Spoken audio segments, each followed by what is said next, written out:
So we appreciate that and the good rendition. I too, being the oldest son of mother and dad, had an experience. I was too, Randy was 7, and my dad was pastor at Fox Baptist Church down in the oil field near Ardmore. And I walked down the aisle at a revival meeting, and the first thing they tell me, I don't remember this, but some have told me that the first thing I did was I wanted one of my friends to be saved. So I got him. He came up. So, thank the Lord. How we witness to one another and share the word right from the beginning. And as Randy pointed out, it takes a childlike faith, not that kind of understanding that I have now that I've been through college and seminary, OBU and Southwestern Seminary, and served as a chaplain in the Army for 20 years, and then I've been at a veterans hospital for 30 years. I just won't retire. Well, I did retire. I've retired twice. I retired back in '94 from civil service, and then I started in a few months to go help them minister to people at night and on weekends when the regular chaplains when they had time off. So I ministered to people in crisis, and I continued to do that until my wife Mary got sick last year or year before, 2 years ago. Yes, I brought her.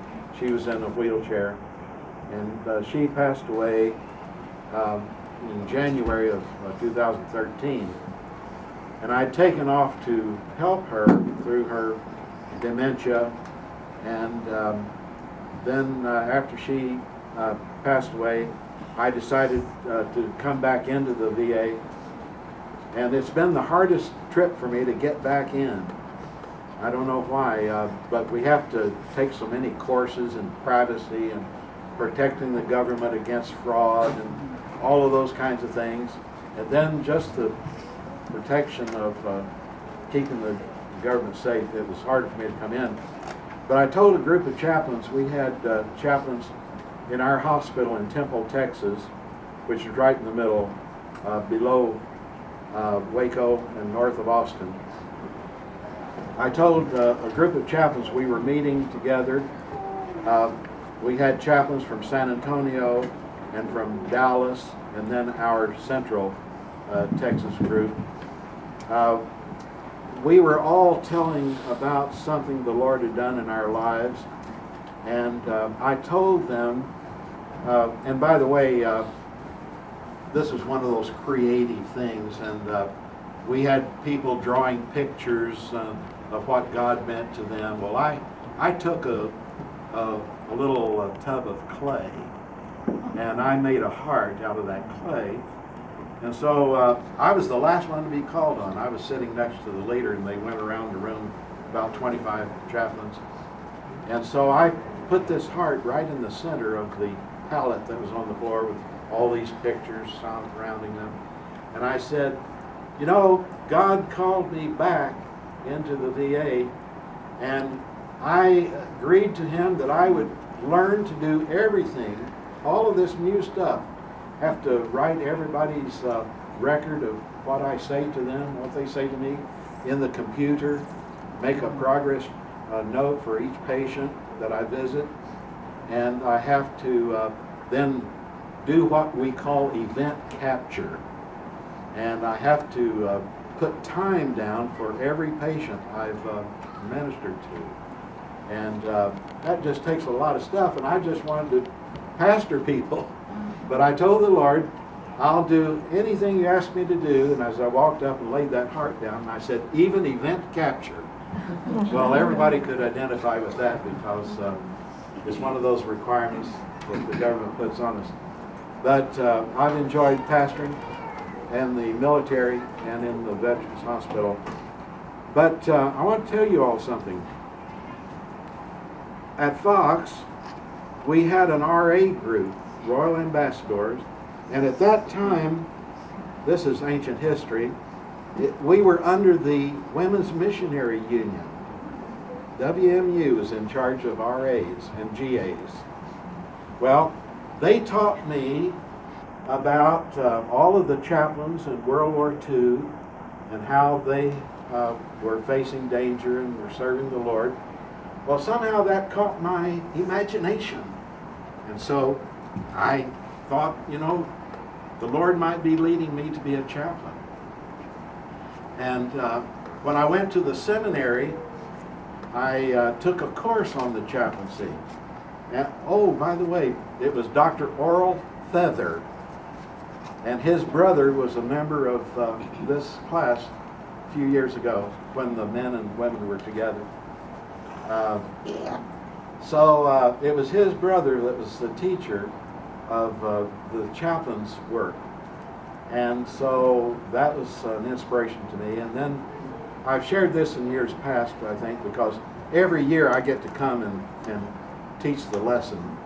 So that's my annual contribution to Mother's birthday. And thank you all for being patient with that. But I know you ladies too that have been through the years in that. But taking Dr. Feather's class, my wife and I, when I graduated from the seminary, and my parents were there, we, Mary and I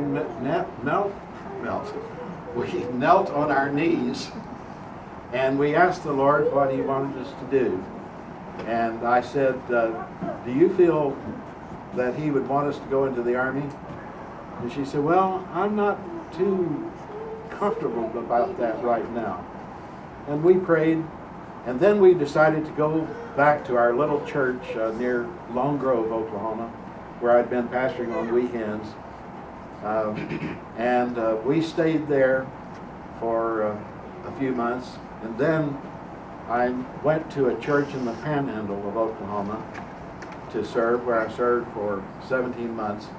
And then I approached my wife again and said, you know, the Lord is still leading me into the chaplaincy. And so she agreed, and we took the journey, and it's been a blessing. But I just wanted to share that for especially our young people here to see how God has worked in one life here, as Randy has shared about how He's worked in his life.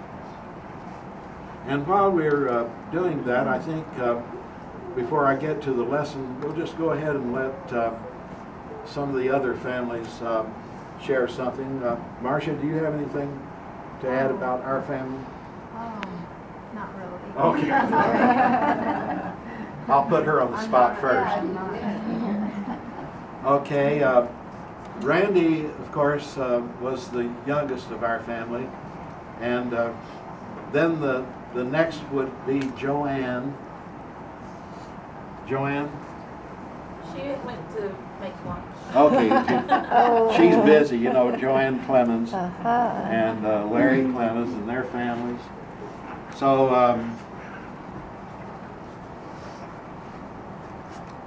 okay, anyone in Joanne's family that would like to say something about how God has worked in your life? Or something about your own experience?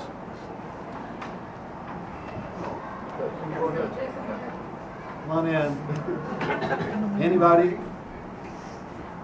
Okay. Well, as you can tell, they're always busy. So I guess that's the word that identifies their relationship with the Lord.